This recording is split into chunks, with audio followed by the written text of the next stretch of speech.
ও বান্দা তুই তাকায় দেখ, ডানে বামে সামনে পেছনে কত প্রতিবেশী না। সকালবেলা খাইলে দুপুরে পায় না, দুপুরে খাইলে রাতের বেলা পায় না। তো আমি তোর এমন মালিক, আমি আল্লাহ তোমার ধন দৌলতের মালিক বানিয়ে দিলাম। আমি আল্লাহ তোমারে সকালবেলাও খাবারের তৌফিক দিয়ে দিলাম।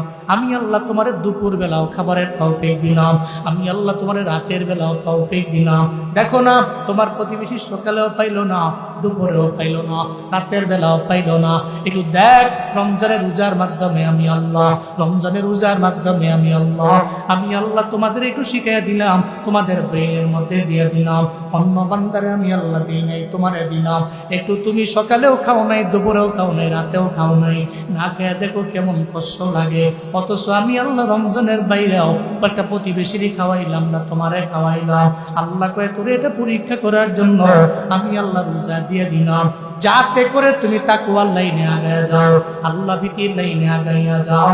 ও আল্লাহ, এই রমজানের 30টা রোজা রাখার মাধ্যমে তুমি আমাদের তাকওয়ার লাইনে আগায়া যাও, চিহ্ন পড়েন না। আমি জন্য রমজান আসে আপনাকে পরিবর্তন করার জন্য। রমজান পাইয়া যেই মানুষ ভালো হয়ে যায়, নামাজের লাইনে আগায়, তিলাওয়াতের লাইনে আগায়, এদের নিয়ে ট্রল করিও না। বরং রমজান মাসকে তো পরিবর্তন করার জন্য একটা মানুষ পরিবর্তন হয়ে গেল, হিদায়াতের লাইনে আগায় গেল। তোমার কথার কারণে সে পিছায় যাইতে পারে, কথার কারণে ও নামাজ থেকে, রোজা থেকে, তিলাওয়াত থেকে দূরে সরে যেতে পারে। তাহলে আজকে থেকে নিয়ত করব, কেউ যদি রমজান পাইয়া ভালো হয়ে যায়, আমরা তারে নিয়ে টিটকারি করব। ইন্না আনজালনাহু ফি লাইলাতুল কদর ওয়া মা আদরাকা মা লাইলাতুল কদর লাইলাতুল কদরি খায়রুম মিন আলফি শাহর তানাজ্জালুল মালাইকাতু ওয়ার রূহু ফিহা বিইذনি রাব্বিহিম মিন কুল্লি আমরিন সালাম সালামুন হিয়া হাত্তা মাতলাইল ফজর। চিল্লা পড়েন আল্লাহু আকবার। আল্লাহ পাক বলেন, তোমরা দামি। কেন দামি? 1 নম্বরে নবীর কারণে, 2 নম্বরে কোরআনের কারণে, 3 নম্বরে রমজানের কারণে, 4 নম্বরে তোমরা কদরের কারণে আল্লাহর দরবারে বড় দামি। কারণ অন্য কোন নবীর উম্মতদের আল্লাহ পাক কদর দেন নাই। আমগো নবীর উম্মতের আল্লাহ পাক লাইলাতুল কদর দিল। এই লাইলাতুল কদর কত পরিমাণে দামি। সূরা কদরের শানে নজুল পড়েন, আজকে বাড়িতে যে মোবাইলে সার্চ দেন, দেখুন ওই জায়গার মধ্যে লেখা আছে আল্লাহ নবীজি সাহাবায়ে কেরাম নিয়ে বসে রইলেন, সাহাবায়ে কেরামদের সামনে নিয়ে বয়ান করতে লাগলেন। সাহাবায়ে কেরামেরা, আরে বনি ইসরাইলের একজন মুজাহিদ, সে 1000 বছর টানা জিহাদের ময়দানে আল্লাহ রাস্তায় কাটায় দিছে। 1000 বছর, 1000 বছর যুদ্ধের ময়দানে গেছি, কাটায় দিছি, কুরবান করে দিছি। ইবাদতের লাইনে, আমলের লাইনে এত পরিমাণে আগে গেছে। এটা বলার পরে সাহাবায়ে কেরামেরা চোখ দিয়া ঘোরায় পানি পড়ে। নবীজি, তেলে অন্যান্য নবীর উম্মতেরা আমগো আগে জান্নাতের মধ্যে চলে যাবে। নবীজি, নবীজি, তাহলে আমরা এখন কি করব? হায়াতের জিন্দেগি কম, মাত্র 60 বছরের, 70 বছরের, 80 বছরের জিন্দেগি। এই জিন্দেগিতে যাই পুঁজি বানাইলাম, যাই আমল করলাম, এই আমল দিয়া বনি ইসরাইলের লোকদের সাথে আমরা পেরে উঠবো না। কারণ আল্লাহ এদের হায়াত দিলেন 1000 বছর, আমাদের হায়াত দিলেন মাত্র 50 বছর, মাত্র 60 বছর, মাত্র 70 বছর। তাহলে এদের সঙ্গে আমরা কেমনে পেরে উঠবো? আল্লাহ নবী কয়ে, চিন্তা নাই রে, তোমরা যেই জায়গায় চিন্তায় পড়ে যাও, ওই জায়গায় তো আমার আল্লাহ আছে। আল্লাহ কয়ে, জিবরাইল রে, আমার নবীর দরবারে যাও, আমার নবীর দরবারে সূরা কদর নিয়ে চলো, সূরা কদর নিয়ে আমার মায়ের নবীর উপরে নাজিল করে দাও। আমার নবীর গিয়া সাহাবায়ে কেরামদের জানিয়ে দেওয়ার জন্য বলো, যাতে করে এরা চিন্তা না করে। কারণ নবীর উম্মতেরা হায়াত পাবে 50 বছর, হায়াত পাবে এরা 60 বছর। হায়াত পাবে না 70 বছর। অন্যান্য নবীর উম্মতেরা হায়াত পাইল 1000 বছর, 1000, 2000 বছর। আমলের লাইনে আগাইতে পারবে না, এই চিন্তাই তাদের মনে আছে। সূরা কদরের লাইলাতুল কদরি খায়রুম মিন আলফি শাহর, এই আয়াত তেলাওয়াত করে আমার সাহাবায়ে কেরামদের জানায় দাও, আমার বান্দাদের জানায় দাও, যদি এরা একটা রাত যদি তারা শুইরা ওই রাতের বেলা যদি আমলে কাটাইতে পারে, একটা রাতের আমলের বিনিময়ে 83 বছর 4 মাস ইবাদত করলে যেই সওয়াব, ওই সওয়াব আল্লাহ তার আমলনামায় দিয়ে দিবে। কয় বছর? 83 বছর 4 মাস। সাহাবায়ে কেরাম তো অবাক হয়ে গেছে। নবীজি বলে, সাহাবীরা আর কোনো চিন্তা নাই, কোনো টেনশন নেই। অন্যান্য নবীর উম্মতের আগে তোমরা জান্নাতে কেমনে যাবা জানো? যদি সাবালক হওয়ার পর থেকে 12 বছর রমজান পাও, আর ওই রমজানে যদি লাইলাতুল কদরকে তালাশ করে তোমরা পাইতে পারো, তাইলে এক রাতের বেলা আমল করার বিনিময়ে তোমরা 83 বছর 4 মাস ইবাদতের সওয়াব পাইলা। তাহলে হিসাব দেন এবং গুণ দেন। 83 যদি 12 দিয়ে গুণ দেন, আপনি সাবালক হওয়ার পর থেকে 12 বছর টানা আপনি লাইলাতুল কদর পাইলেন। 1000 বছর আমল করলে যেই সওয়াব, আপনি 12 বছরের লাইলাতুল কদরে আমল করলে সেই সওয়াব। রমজানের ওই রোজা রাখো, রমজানের ওই রোজা রাখো, গুনাহ যাবে ঝরিয়া। আসছে রমজান রহমত লইয়া, আসছে রমজান মাগফিরাত লইয়া। রমজানের ওই রোজা রাখো, রমজানের ওই রোজা রাখো, গুনাহ যাবে ঝরিয়া। আসছে রমজান রহমত লইয়া, আসছে রমজান মাগফিরাত লইয়া। পবিত্র রমজান মাসি দিনের বেলা খাইলে খানায় আল্লাহ তাআলা দিবে গজব, আল্লাহ তাআলা দিবে গজব, বিপদে ধরবে চাপায়া। আসছে রমজান রহমত লইয়া, আসছে রমজান নাজাত লইয়া। রমজানের ওই রোজা রাখো, রমজানের ওই রোজা রাখো, গুনাহ যাবে ঝরিয়া। আসছে রমজান রহমত লইয়া, আসছে রমজান মাগফিরাত লইয়া। পবিত্র রমজান মাসি ভোর রাতে সাহারি খাইলেও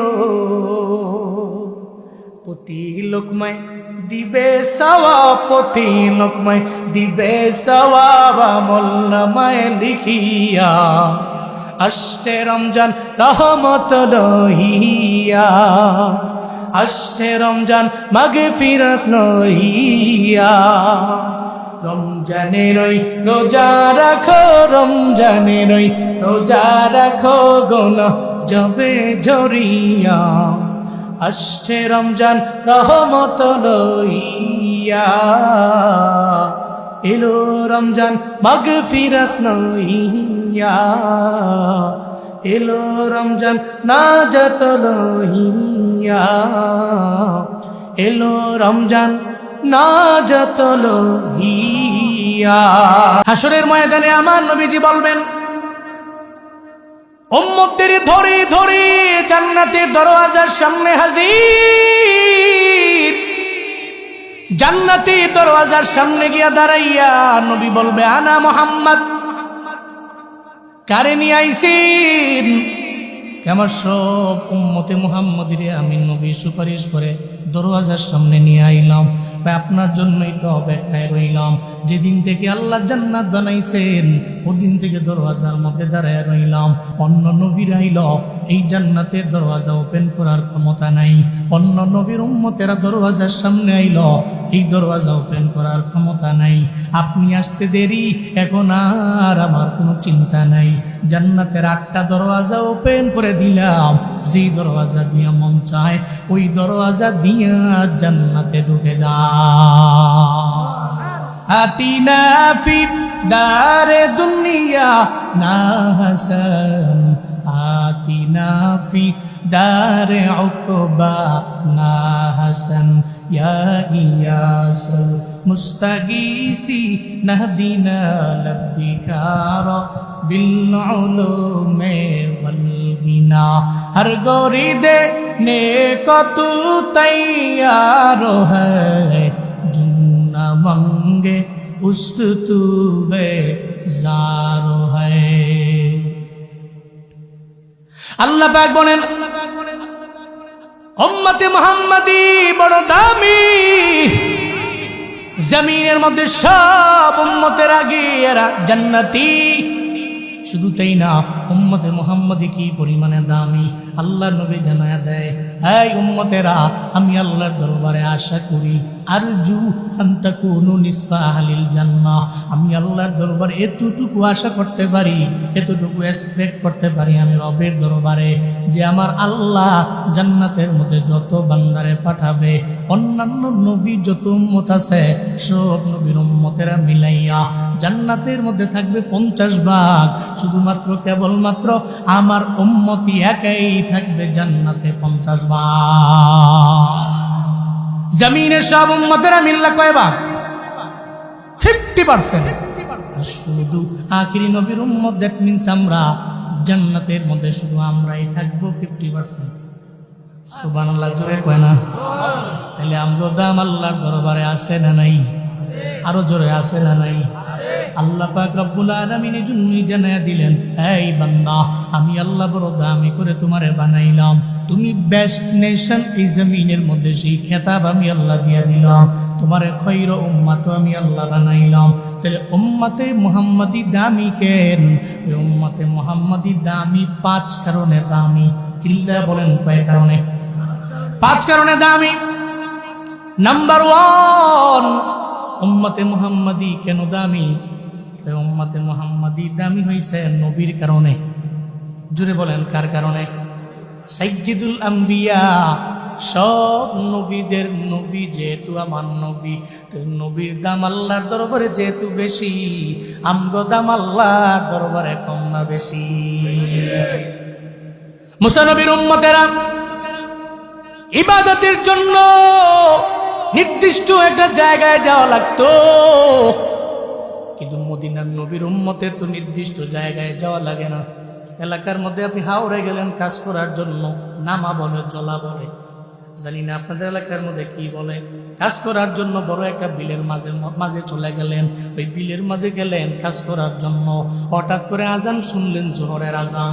আপনার বিলের মাঝখানে মসজিদও নাই, কিন্তু আপনার কাঁধের মধ্যে একটা গামছা আছে। এই গামছাটা বিছাইয়া আপনি নামাজের মুসল্লা বানায় দাঁড়ায় গেলেন। আল্লাহু আকবার বইনা জোহরের 4 রাকাত ফরজ নামাজ আপনি আদায় করে ফেললেন। আল্লাহ কয়, বান্দারে তোর কোনো চিন্তা নাই, তোর কোনো টেনশন করা লাগবে না।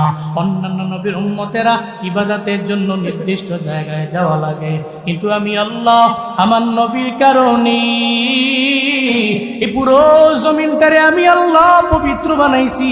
এমন পবিত্র আমি আল্লাহ তোর জন্য বানাইলাম।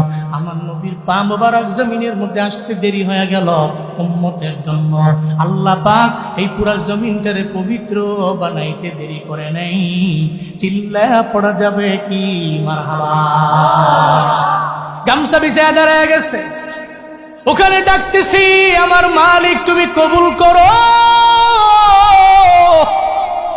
মুসল্লা বিছাইয়া গামছা বিছাইয়া পবিত্র হইয়া আল্লাহকে ডাকতে দেরি, আমার আল্লাহ কবুল করে নিতে দেরি করেন নাই। কেন করেন নাই? কারণ নবী আমার এমন নবী, মুসা নবীর নবী উনি, ইব্রাহিম নবীর নবী উনি, ঈসা নবীর নবী উনি, সব নবীর নবী উনি। আল্লাহ কবি হলো নবিউল আম্বিয়া, পড়া যাবে কি সুবহানাল্লাহ। অন্য কোন নবীর আল্লাহ মেরাজে নেন নাই, দিছেন? শুধু নিয়েছেন আমার আপনার নবীর আল্লাহ পাক রব্বুল আলামিন মেরাজে নিয়ে গেলেন। ঊর্ধ্বগমন, আল্লাহর সাথে আমার মায়ার নবীর মুলাকাত। অন্য কোন নবীর আল্লাহ পাক নেন নাই। হযরত মূসা নবী চেষ্টাও তো জিন্দেগিতে কম করলেন না, কিন্তু মূসা নবীর তো আল্লাহ পাক নেন নাই। আমার মায়ার নবীর আল্লাহ পাক মুলাকাতে নিয়ে গেলেন। দেখেন কত পরিমাণে নবীজির দাম আল্লাহ বাড়াইলেন, যে কারণে আমাদের দাম বেড়ে গেল। মেরাজের নবীর যে যাওয়া, এই ব্যাপারে কোরআনের মধ্যে বয়ান আছে না নাই? আরো জোরে আছে না নাই?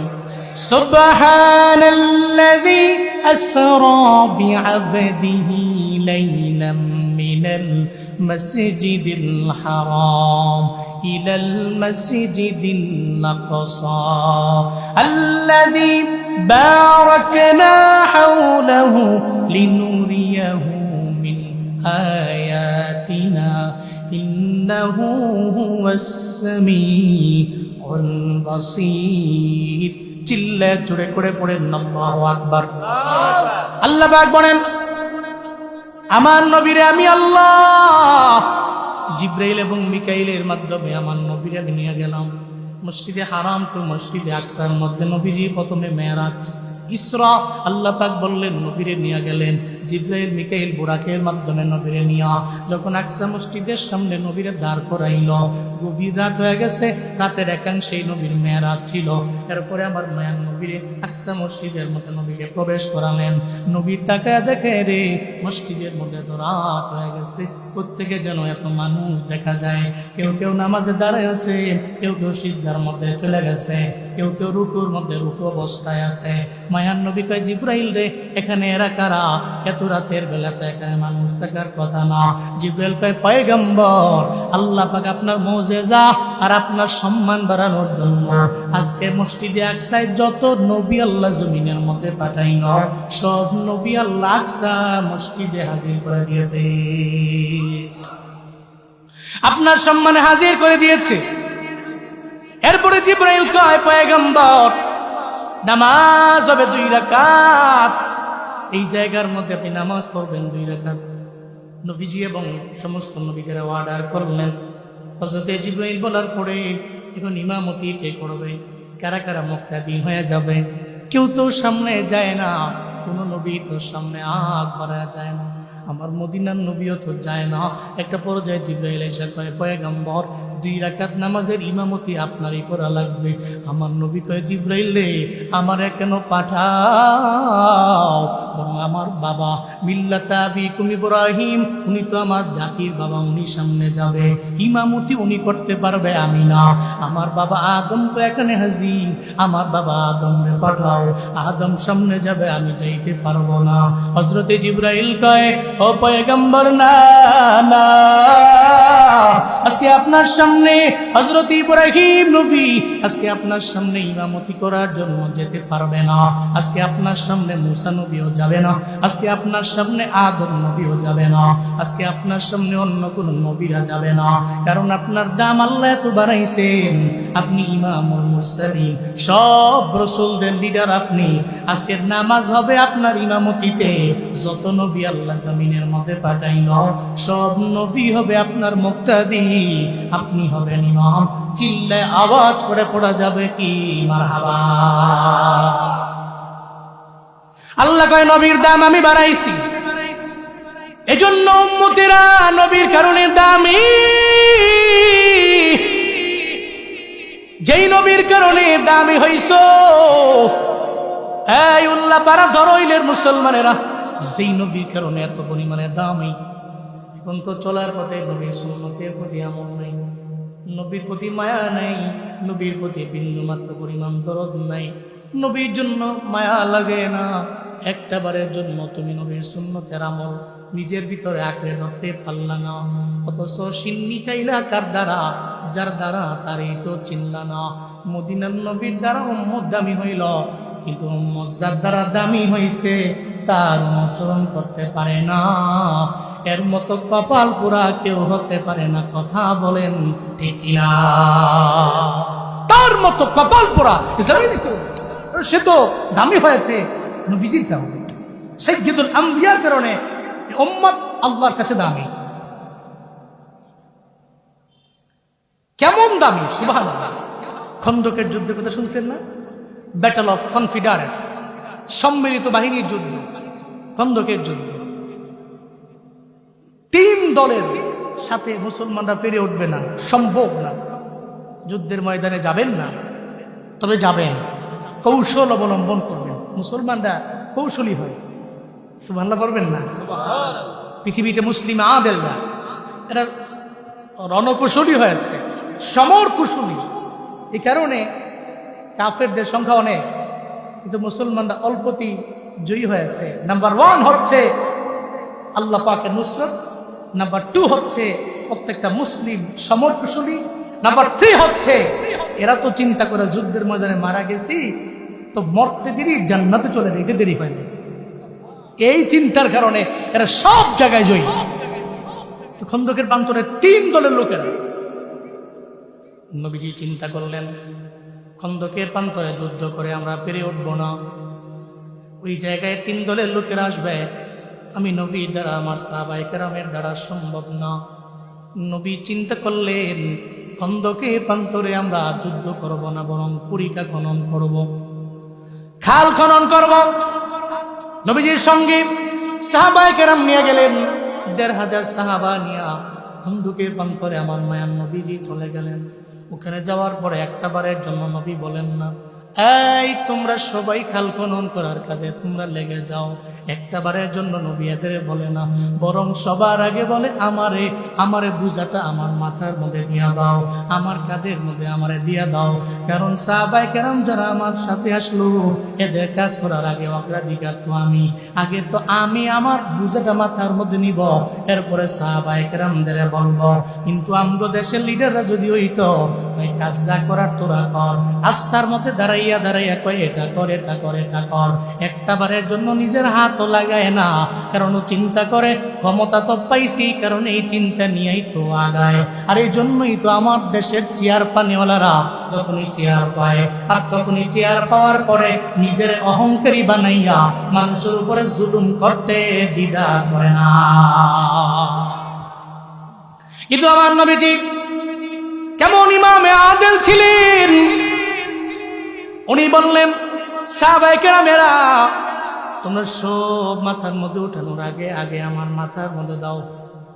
নবীজি এবং সাহাবায়ে কেরামেরা সবাই মিললাম যখন খন্দকের প্রান্তরে খাল খনন করতে লাগলেন। সপ্তাহ চলে গেল, একটা পর্যায়ে পেটের মধ্যে কোনো খাবার নেই, খাবার যা আনছিল সব ফুরে গেল।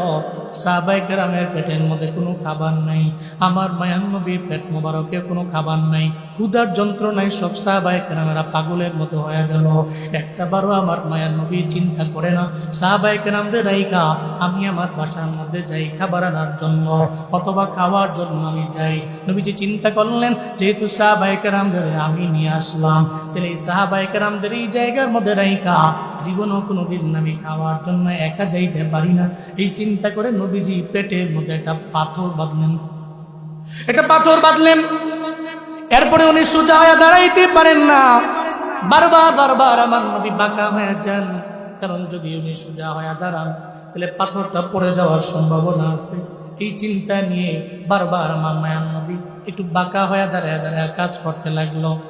দূর থেকে হযরতে জাবের রাদিয়াল্লাহু তাআলা আনহু আমার মায়ার নবীর এমন কার্যকলাপ দেখা দৌড়ে আবার নবীর দরবারে চলে আসছে। আয়েশা কয় পয়গম্বর অনেকক্ষণ যাবত দেখলাম আপনি সোজা হয়ে দাঁড়ান না, কেন বারবার বাঁকা হয়ে যান? আমার মায়ার নবী কয় এরে জাবির আজকে কয়েকদিন হয়ে গেল দেখো না আমার সাহাবায়ে কেরামেরাও খায় না, আমি নবীর পেটেও খাবার নাই, ক্ষুধার যন্ত্রণায় আমরা পাগলের মতো হয়ে গেলাম। এই কারণে পেটের মধ্যে একটা পাথর বাঁধলাম, আমি দাঁড়াইতে পারি না, আমি বারবার খালি বাঁকা হয়ে যাই। আমি চিন্তা করি আমি না খাইলে সাহাবায়ে কেরাম না খাইলে আমি খাবো না, এই কারণে পাথর বাঁধা দাঁড়ায় আছি, সোজা হইতে পারি না, বারবার বাঁকা হয়ে যাই। চিল্লায় আওয়াজ করে পড়া যাবে কি মারহাবা? আমি বাঁকা হয়ে গেছি, সোজা হয়ে দাঁড়াইতে পারি না। হযরত জাবির আমার মায়ের নবীর কথা শুই না, সাহাবায়ে কেরামরা তো এমনিতেই নবীর প্রতি বড় দুর্বল ছিল। নবীর চোখ দিয়া করে পানি পড়লে সাহাবায়ে কেরাম জীবনেও এটা সহ্য করতে পারে না, দৌড়ে চলে গেলেন নিজের বিবির দরবারে। যে বাড়ির মধ্যে যাইয়া বিবির দরওয়াজার সামনে দাঁড়ায় কয়, বিবি রে, ঘরের মধ্যে খাবার আসেনি, থাকলে আমারে দাও, কারণ আমি আমার নবীর একটু বাড়ির মধ্যে দাওয়াত দিয়ে আনবার চাই, কারণ আমার ঘরের মধ্যে খাবার রাইখা আমার মায়ার নবীর পেটের মধ্যে কোথা থাকবে। আল্লাহ আসরের ময়দানে যদি আমারে বলে, আমি আল্লাহর দরবারে হিসাব দিতে পারবো না। এই কথা বলার পরে বিবি কয়, তাহলে ঘরের মধ্যে খানা আছে, তবে খাবার আছে মাত্র 3 জনের। 3 জনের আছে, কয় হাম নবীরে দাওয়াত দিয়ে দিমু, শুধু নবী আসবে, নবীরে দাওয়াত দিলে তো খাবার 3 জনের আছে, পর্যাপ্ত পরিমাণে আছে, শুধু নবীরে দাওয়াত দিয়ে আনমু, তুমি খালি একটা বারের জন্য আমারে পারমিশন দিয়া দাও। বিবি, এটা আমাদের জন্য খুশনসিব, মদিনার নবী আমার বাড়িতে যদি আসে স্বামী, তাহলে এই ঘর রহমত বরকত দিয়া ভরপুর বানায় দিবেন কে? মদিনার নবী যদি আমার ঘরে আসে, এর চাইতে খুশ নসিব, এর চাইতে ভালো নসিব, এর চাইতে ভালো কপাল এই পৃথিবীতে সেকেন্ড নাম্বার আর কার হতে পারে? আল্লাহু আকবার। বিবি বললেন, যান, 3 জনের খাবার আছে, নবীকে দাওয়াত দেন। হযরত জাবের চলে গেলেন খন্দকের ময়দানে, যে কয়, পয়গম্বর, পেটের মধ্যে ক্ষুধার যন্ত্রণায় আপনি বেকুল হয়ে গেলেন, আমার বাড়িতে আপনার দাওয়াত, দাওয়াতটা গ্রহণ করুন। এটা বলার পরে আমার পয়গম্বর তো একা যাবে না, ওনার সঙ্গে সাহাবায়ে কেরাম আছে, সঙ্গী আছে, কয়া যান 1500 সাহাবায়ে কেরাম নিয়ে খন্দকের প্রান্তরে আমার নবী, উনি একা যাবে না, বরং 1500 নিয়েই তো আমার নবী যাবে। সঙ্গে সঙ্গে যখন হযরত জাবের দাওয়াত দিলেন, উনি টিলার উপরে গিয়ে দাঁড়ায় গেলেন। টিলার উপরে দাঁড়াইয়া আমার নবী সবাইকে দাওয়াত দিয়ে দিল, এই 1500 সাহাবায়ে কেরামেরা, হযরত জাবেরের বাড়িতে তোমাদের সবার দাওয়াত। এবার তো জিহ্বায় কামড় দিয়েছে, কামড় হইল কি? ঘরের মধ্যে খাবার আছে মাত্র 3-4 জনের, দাওয়াত দিলাম নবীরে। টিলার উপরে দাঁড়াইয়া নবীজি দাওয়াত দিলেন কয় হাজার? 1500। 1500 লোককে দাওয়াত দিল। আমি এই সাহাবায়ে কেরামদেরকে নিয়ে খাওয়ামো কেমন? এই যে মুরব্বী লাল, হ্যাঁ বুঝছে, বুঝছে মনে হয় তো।